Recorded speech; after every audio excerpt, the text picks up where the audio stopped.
There was once a man who had sons.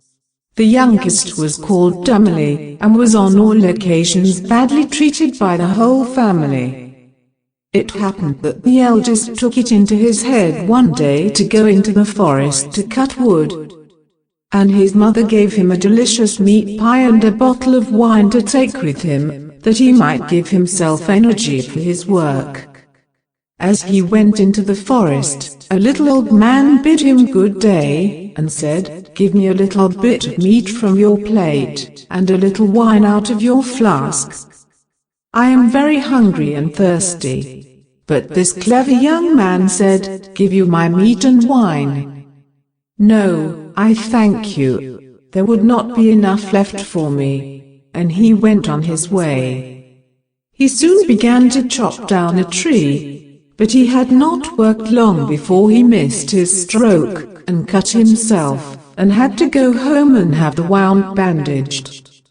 Next the second son went out to work, and his mother gave him, too, a meat pie and a bottle of wine. And the same little old man met him also, and asked him for something to eat and drink.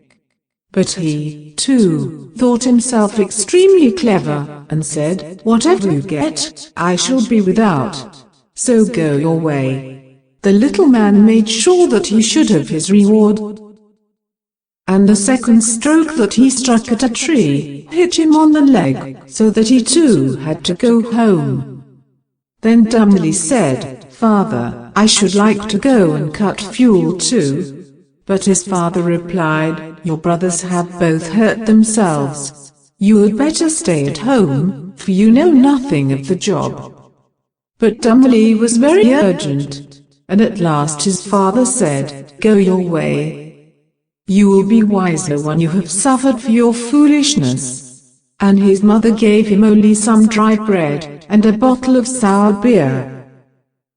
But when he went into the forest, he met the little old man, who said, "Give me some meat and drink, for I am very hungry and thirsty." Dummily said, "I have nothing but dry bread and sour beer. If that will do for you, we will sit down and eat it together." So they sat down, and when the lad took out his bread, behold, it was turned into a splendid meat pie. And his sour beer became delicious wine. They ate and drank heartily, and when they had finished, the little man said, "As you have a kind heart, and have been willing to share everything with me, I will bring good to you. There stands an old tree. Chop it down, and you will find something at the root." Then he took his leave and went his way. Dummily and the Golden Goose. Dummily set to work, and cut down the tree, and when it fell, he discovered in a hollow under the roots a goose with feathers of pure gold. He took it up, and went on to an inn, where he proposed sleep for the night. The landlord had 3 daughters, and when they saw the goose, they were very curious to find out what this wonderful bird could be, and wished very much to pluck one of the feathers out of its tail. At last the eldest said, "I must and will have a feather." So she waited till his back was turned, and then caught hold of the goose by the wing. But to her great surprise, there she stuck, for neither hand nor finger could she pull away again. In time the second sister came in, and wanted to have a feather too. But the instant she touched her sister, there she too stuck fast. At last came the third, and wanted a feather. But the other 2 cried out, "Keep away! For heaven's sake, keep away!" However, she did not understand what they meant. "If they are there," she thought, "I may as well be there too." So she went up to them. But the moment she touched her sisters, she stuck fast, and hung to the goose as they did. And so they slept with the goose all night. The next morning Dummily carried off the goose under his arm, and took no heed of the 3 girls, but went out with them sticking fast behind. And wherever he journeyed, the 3 had to follow, whether they wanted or not, as fast as their legs could carry them. In the middle of a field the parson met them, and when he saw the procession, he said, "Are you not ashamed of yourselves, you bold girls, to run after the young man like that over the fields? Is that proper behavior?" Then he took the youngest by the hand to lead her away.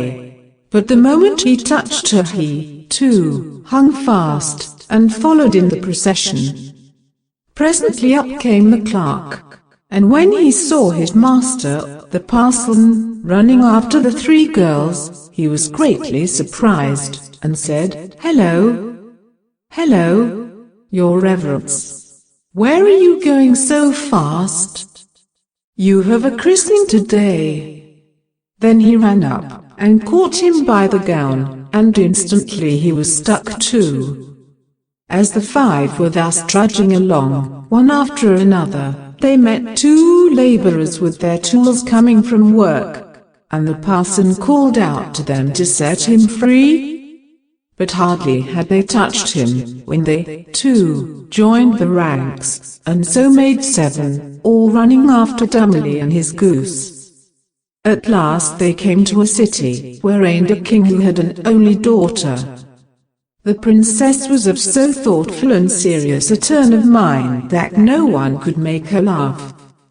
And the king had announced to all the world that whoever could make her laugh should have her for his wife. When the young man heard this, he went to her with the goose and all its followers. And as soon as she saw the 7 all hanging together, and running about, treading on each other's heels, she could not help bursting into a long and loud laugh. Then Dummely claimed her for his bride. The wedding took place, and he was heir to the kingdom, and lived long and happily with his wife.